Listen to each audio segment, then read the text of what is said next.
वैसे तो लोग कहते हैं कि देवों के देव महादेव, भगवान शंकर देवों के भी देव हैं,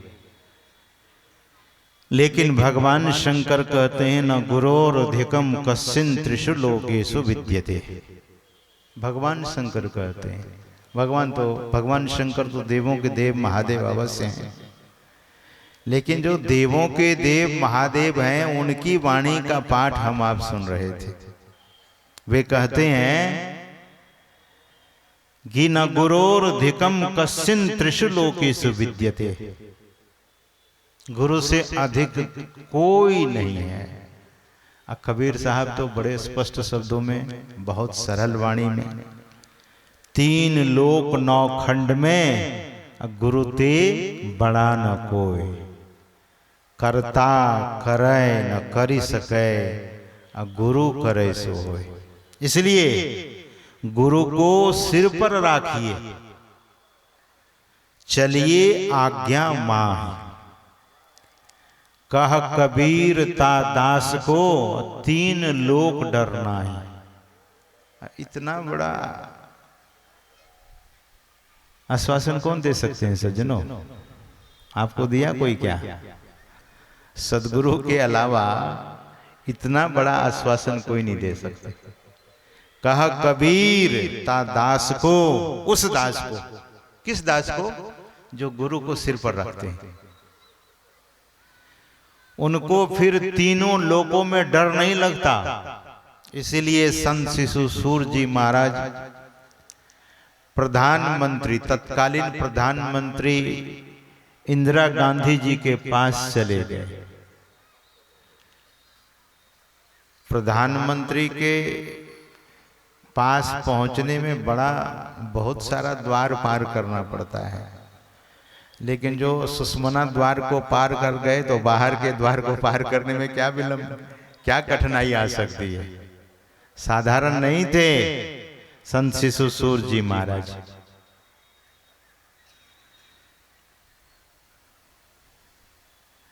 पूज्य महर्षि दल बहादुर जी महाराज का दर्शन में कुप्पा घाट में किया। उसने मुझसे कहा था कि आप हरिद्वार में रहते हैं ना? मैंने पूछा था, उसने पूछा था, पूछने की कृपा की थी कि आप हरिद्वार में रहते हैं? तो मैंने कहा कि जी हुजूर, ये गुरुद्वार है जहां मैं बैठा हूं। उसने कहने की कृपा की थी कि ये गुरुद्वार है, आप हरिद्वार में रहते हैं, कौन सा द्वार बड़ा होता है? मैंने कहा कि गुरुद्वार। हाँ, बढ़िया जवाब दिए। गुरुद्वार सबसे बड़ा द्वार है। सज्जनों, बड़े निर्भीक महात्मा थे पूज्यपाद महर्षि दल बहादुर जी महाराज। गुरु के लाल निर्भीक होते ही हैं। संत शिशु सूर जी महाराज तत्कालीन प्रधानमंत्री के पास गए तो जैसे ही तत्कालीन प्रधानमंत्री महाराज से संत शिशु सूर जी महाराज को देखती है, उठकर खड़ी हो जाती है। था प्रधानमंत्री थी तो संस्कार तो था ही,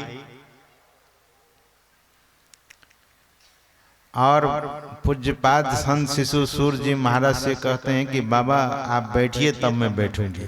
देश का प्रधानमंत्री, ध्यान से सुनिएगा। वैसे सुनने के लिए तो बहुत साधारण सी बात लग रही होगी, लेकिन देखिए, देश के जो प्रधानमंत्री उठकर खड़ी होती है और कहती है कि बाबा आप बैठिए तब मैं बैठूंगी। लेकिन उसके पहले उनके चरण को भी छूती है और बैठने के लिए आग्रह करती है। पूज्य बाबा बैठते हैं तब वो बैठ जाती है। पूज्यपाद संत शिशु सूर जी महाराज की आदत थी कि कुछ न कुछ सदगुरु महाराज का साहित्य हमेशा साथ में रखा करते थे। बड़े विलक्षण थे, पढ़े लिखे नहीं थे। भौतिक विद्या की कोई भी डिग्री उनके पास नहीं थी, लेकिन सबसे बड़ी विद्या जो है, जिस विद्या की गणना, जिस विद्या की गिनती भगवान श्री कृष्ण करते हैं, गीता में भगवान कहते हैं 13वें अध्याय में, अर्जुन जो अध्यात्म विद्या है वही नित्य विद्या है। अध्यात्म विद्या नित्यत्वम, अध्यात्म विद्या ही नित्य विद्या है जो सदा रह जाने वाली है आपके साथ। ऐसी विद्या की डिग्री उनके पास थी। गुरु सेवा, गुरु सेवा का मतलब वे निज सेवा में तो नहीं थे। निज सेवा संत शिशु सूर्य जी महाराज सदगुरु महाराज की नहीं की थी, शारीरिक सेवा नहीं की थी, लेकिन उनकी आज्ञा का पालन 100% उन्होंने की थी। और आज्ञा समना सुसाहिब सेवा, आज्ञा से बढ़कर दूसरी कोई सेवा नहीं होती। सज्जनों, संत शिशु सूर्य जी महाराज अपने झोला से सत्संग योग निकालकर प्रधानमंत्री इंदिरा गांधी जी को देते हैं और कहते हैं, बहन जी, अच्छा इस मामले में भी बहुत एडवांस थे वे। आप कहेंगे कैसे? आजकल का जो फैशन चला है, हमारे बोधानंद जी महाराज सुना रहे थे एक दिन कि चंडीगढ़ में कहीं जा रहे थे, गाड़ी थी, एक महात्मा थे पंजाबी उन्हीं के साथ, तो एक माई सामने खड़ी थी। अब हॉर्न खराब था, हॉर्न भी दिया होगा, ड्राइवर ने कहा कि ओ माई बगल हो जाओ, बगल हो जाओ। माई बगल नहीं हुई तो स्वामी बोधानंद जी महाराज और वो ड्राइवर भी उतरे। ड्राइवर ने कहा कि बोल रहा हूं बगल होने के लिए बगल नहीं होते। अरे मैं माई हूं। तो स्वामी बोधानंद जी ने कहा कि अरे मैडम बगल हो जाइए। बोले हाँ, ये महात्मा जानते हैं madam. So this is very modern era and people are very becoming modern and modern and modern. तो सज्जनों, इंदिरा गांधी को पूज्यपाद ने कहा बहन जी, बेटी नहीं कहा, बहन जी इस सत्संग योग को पढ़िएगा। पहले बोलिए कि पढ़िएगा। बोले हाँ बाबा जरूर पढ़ूंगी। ये जो गुरु के लाल होते हैं, दिल्ली में जो सत्संग हुआ था उसमें जो प्रधानमंत्री हुए अटल बिहारी वाजपेयी वगैरह और राज्यपाल डॉक्टर संपूर्णानंद, बड़े बड़े लोगों को एकत्र करके दिल्ली में सत्संग करा दिया। गुरु महाराज की ही ऐसी प्रेरणा मिली थी। गुरु महाराज के अनुचरों ने, सेवकों ने कहा कि बाहर में सत्संग नहीं हुआ है, दिल्ली में सत्संग नहीं हुआ है, तो सदगुरु महाराज ने कहने की कृपा की थी कि दिल्ली में अगर सत्संग होगा और कोई करा सकता है तो वो संत मत का हनुमान है, संत शिशु, वही करा सकता है। और उसने करा दिया। मैं ये निवेदन कर रहा हूं कि गुरु के भक्त कैसे होते हैं। गुरु की कृपा से ही सब कुछ वे करते हैं। स्वामी विवेकानंद जी महाराज पूरी दुनिया को हिला दिया। जब भाषण देने लगे स्वामी विवेकानंद जी महाराज, तो उसने एक कहानी कही थी। स्वामी विवेकानंद जी ने कहा कि each and every learned man is praising their own religion. This all religious people are talking like a well frog. Well frog कुएं का जो मेढक होता है। वेल मतलब अच्छा भी होता है, वेल मतलब कुआं भी होता है। तो they are talking like a well frog, कुएं के मेढक की तरफ बात कर रहा है। कुआं का मेढक कहता है, इलस्ट्रेशन उसने दिया था, कुआं का मेढक कहता है कि कुआं से बढ़कर ज्यादा कुछ नहीं है, लेकिन जो दुनिया घूमा है, जो समुद्र का मेढक है, कभी ऐसा नहीं कहता। बाढ़ या बहुत बड़ा वेव्स उठा था, कभी सुनामी आ जाता है समुद्र में, तो समुद्र वाला मेढक चला गया कुएं वाला मेढक उस कुआं में गिर गया, और उस कुएं में एक मेढक था। कुआं का मेढक ने समुद्री मेढक से पूछा कि वेयर डू यू फ्रॉम। तो ओशन से जो मेढक आया था उसने कहा कि I am from ocean. What is ocean, how big it is. समुद्र क्या होता है, कितना बड़ा होता है। तो कुआं में बैठ करके समुद्री मेढक क्या उदाहरण देगा कि कितना बड़ा होता है समुद्र। तो कुआं वाला मेढक कूदा, थोड़ा सा कूद गया, 1 फीट कूदा और बोला कि your ocean is such this big. इतना बड़ा है क्या तुम्हारा समुद्र। बोले नो, इतना बड़ा नहीं है। तो 2 फीट कूद गया कुआं वाला मेढक, this big is your ocean. तो समुद्री मेढक ने कहा कि no no no brother, my ocean is not such a so small, no. तो कुआं वाला मेढक एक किनारे से दूसरे किनारे छलांग लगाकर पूछा कि इतना बड़ा है क्या तुम्हारा समुद्र, इतना बड़ा है। तो समुद्र वाला मेढक ने कहा कि यू आर फूल, मूर्ख हो, can not give you the example, उदाहरण नहीं दे सकते समुद्र का कि कितना बड़ा है। स्वामी विवेकानंद जी महाराज ने कहा कि this religious learned men are just like a well frog. यह बात कड़वी है बट सच्चाई है इसमें। सत्य बात को संत महापुरुष कहते हैं और गुरु के लाल तो स्पष्ट ही बोलते हैं। स्वामी विवेकानंद जी महाराज ने कहा कि come out your owns barrier, अपनी दीवार से जरा बाहर तो आओ, धर्म की दीवार से जरा ऊपर तो उठो। सज्जनों, गुरु का ज्ञान उन्होंने देने की कृपा की, लोगों को बताया। Swami Vivekananda ji Maharaj, knowledge, the spiritual knowledge is beyond the all barriers. अध्यात्म ज्ञान सभी दीवारों के परे है, उसमें कहीं कोई दीवार नहीं है।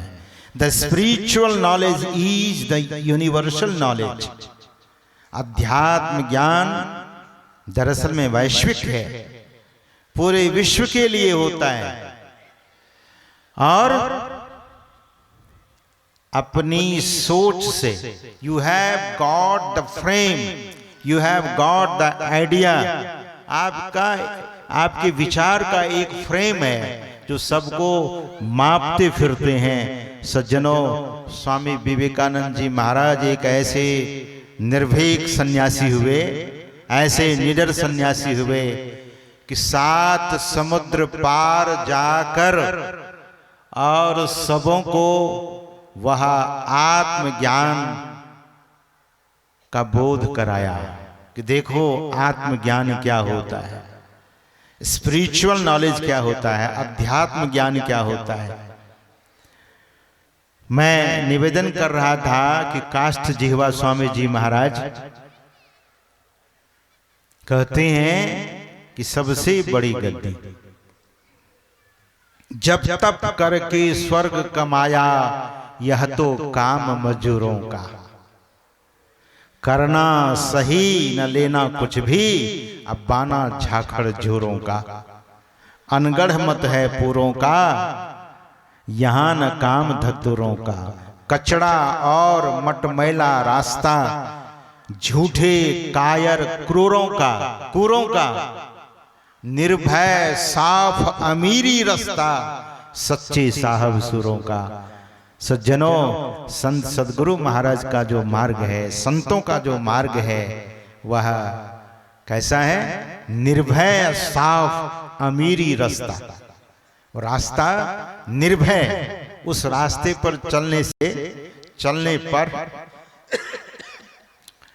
सभी लोग निर्भीक हो जाते हैं, निडर हो जाते हैं। निडर का मतलब उनको फिर ये जो सेनापति कामादि भट्ट दंभ कपट पाखंड, इससे वो डरता नहीं है, उनको डर नहीं लगता है।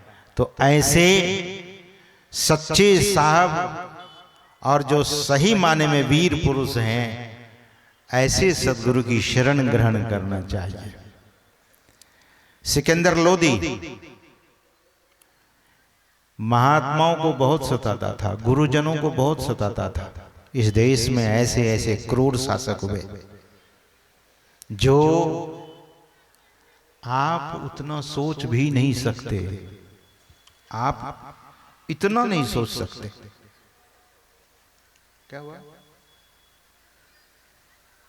आप इतना सोच नहीं सकते, इतने क्रूर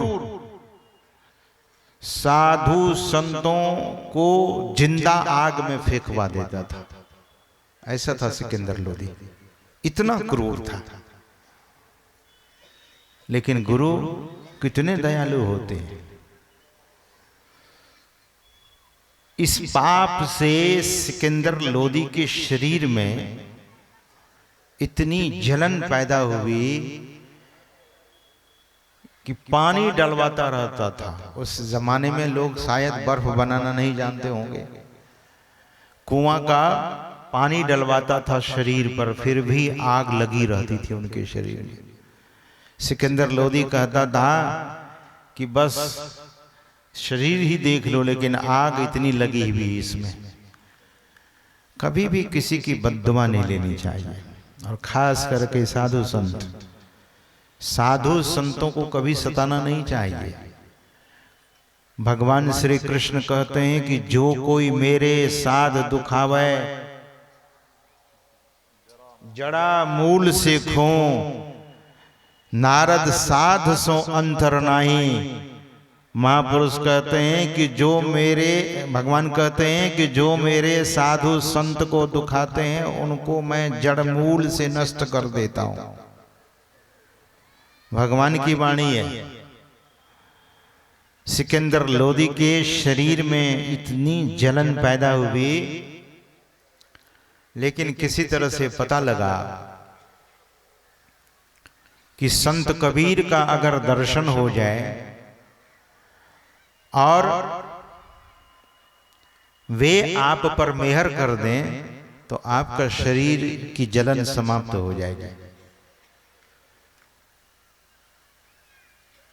तो सिकंदर लोदी ने पूछा कि संत कबीर रहते कहाँ हैं? बोले काशी में। काशी में रहते हैं।